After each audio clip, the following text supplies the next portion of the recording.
आखिर ऐसा क्या था उस किताब में जिसे देखकर राघव इतना ज्यादा हैरान हो गया था? क्या उसे अपने सारे सवालों के जवाब मिल पाएंगे और वो अपने पापा को ठीक कर पाएगा या नहीं? ये क्या?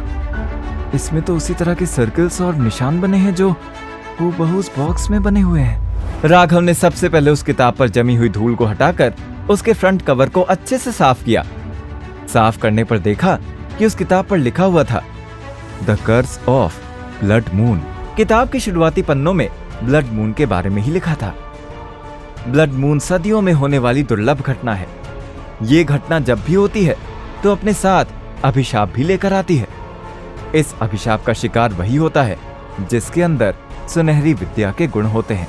पलटते पलटते वो एक पन्ने पर रुक गया। उस पन्ने पर उस जादुई बॉक्स से जुड़ी इंफॉर्मेशन थी। जब जब ब्लड मून का दिन करीब आता है तब तब जादुई बॉक्स पर बने निशान प्रखर रूप से चमकने लग जाते हैं, और जब बॉक्स पर बने निशान चमकने लगते हैं तो ये आने वाले किसी बड़े खतरे का आभास होता है।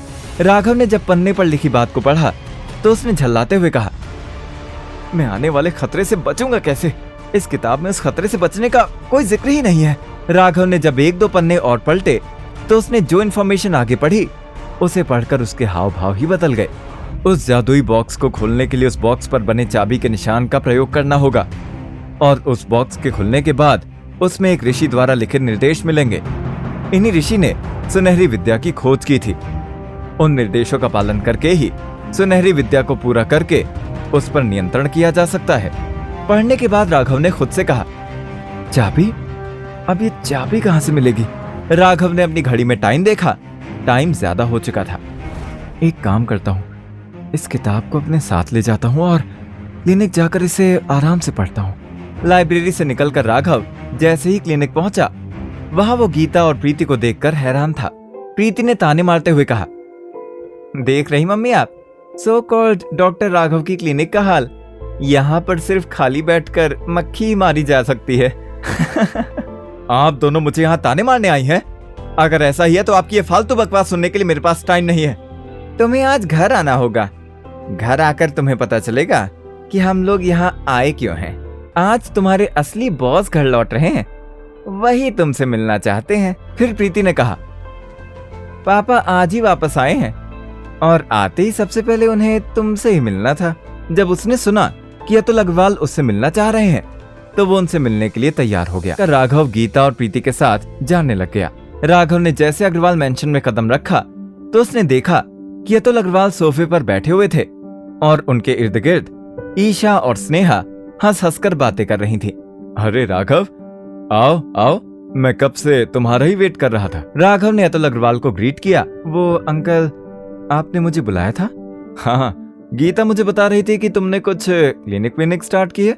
राघव ने जवाब दिया, बस छोटी सी एक। राघव ने इतना ही कहा था कि गीता अतुल अग्रवाल के ऊपर भड़कते हुए कहने लगी, इसकी क्लिनिक की वजह से ही तो आज हमारे परिवार पर ये सब मुसीबतें आई हैं। मैं कुछ समझा नहीं। गीता ने कड़क तेवर में समझाते हुए कहा, इसकी मनहूस क्लिनिक जब से खुली है तब से हमारा बिजनेस भी एकदम ठंडा पड़ गया है। इसकी वजह से ही रोमी मलिक ने हम लोगों से पंगा लिया था। फिर अतुल अग्रवाल ने आगे सोचते हुए कहा, ये बात भी सही है कि जब से मलिक से हमारा झगड़ा हुआ है तब से बिजनेस में भी हमारा काफी नुकसान हुआ है। नहीं अंकल, ऐसा कुछ भी नहीं है। मैंने कभी भी अग्रवाल परिवार का बुरा नहीं चाहा और अभी तक जो भी किया वो अग्रवाल परिवार के लिए ही तो किया था। राघव को समझाता देख स्नेहा भी आगे बढ़कर अपने पापा अतुल अग्रवाल को समझाने लगी।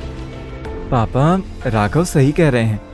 और रही बात क्लिनिक की, तो उस क्लिनिक की मदद से ही राघव ने ना जाने कितने लोगों का ट्रीटमेंट किया है। फिर गीता ने अतुल अग्रवाल से कहा, हम लोगों के साथ जो भी हो रहा है उसमें आपकी लाडली बेटी स्नेहा का भी हाथ है।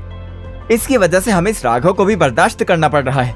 अगर ऐसे ही चलता रहा तो आने वाले समय में स्नेहा पर खतरा और भी ज्यादा बढ़ सकता है। अतुल अग्रवाल ने कुछ देर सोचा और गहरी लंबी सांस लेते हुए राघव से कहा, देखो राघव बेटा, अब तुम्हारे पापा भी ठीक हो चुके हैं। अब तुम किसी अच्छी जगह नौकरी करो, ये बेवजह क्लिनिक के चक्कर में मत पड़ो।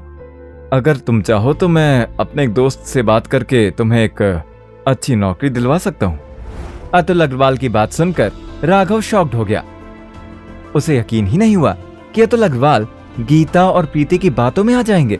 नहीं, मैं अपनी क्लिनिक हरगिज नहीं बंद करूंगा, चाहे कुछ भी हो। राघव के ये तेवर देखकर अतुल अग्रवाल भी सकते में आ गए।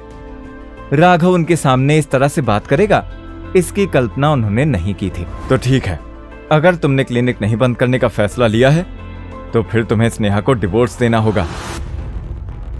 यह सुनकर राघव सन्न रह गया, जबकि स्नेहा, उसे तो अपने पिता अतुल अग्रवाल की इस बात पर यकीन ही नहीं हुआ, क्योंकि अग्रवाल परिवार में एकलौते वो ही थे जो ये डिवोर्स नहीं चाहते थे। राघव खुद को चारों तरफ से घिरा हुआ और लाचार महसूस करने लगा था। धीरे धीरे उसे गुस्सा भी आने लगा था। उसने एकदम से चिल्लाते हुए कहा, बस बहुत हो गया, अब मैं सारी सच्चाई अतुल अंकल को बताकर रहूंगा। राघव ने यह ठान लिया था कि वो अतुल अग्रवाल को गीता और प्रीति की सच्चाई बताकर रहेगा कि किस तरह उनके पीठ के पीछे ये लोग उसे जलील और परेशान करते रहते थे। जैसे ही राघव अतुल अग्रवाल को सच्चाई बताने ही जा रहा था, अतुल अग्रवाल ने उसे रोकते हुए कहा, अब किसी की भी बात नहीं सुनी जाएगी। जिसको जो बोलना था वो बोल चुका। और राघव, तुम या तो तुम अपनी क्लिनिक बंद करो या फिर स्नेहा को डिवोर्स दो। अतुल अग्रवाल के तेवर बेहद कड़े थे। अब राघव को फैसला लेना था कि वो किसे चुनेगा, स्नेहा को या फिर अपनी क्लिनिक को। आखिर दोनों में से किसे चुनेगा राघव? क्या सच में स्नेहा और राघव अब अलग हो जाएंगे? क्या राघव को जादुई बॉक्स की चाबी मिल पाएगी? और क्या राघव अब ब्लड मून की गुत्थी सुलझा पाएगा? इन सभी सवालों के जवाब जानने के लिए सुनिए एक लाचार दामाद से सुपर दामाद बनने की कहानी, शो सुपर जमाई में।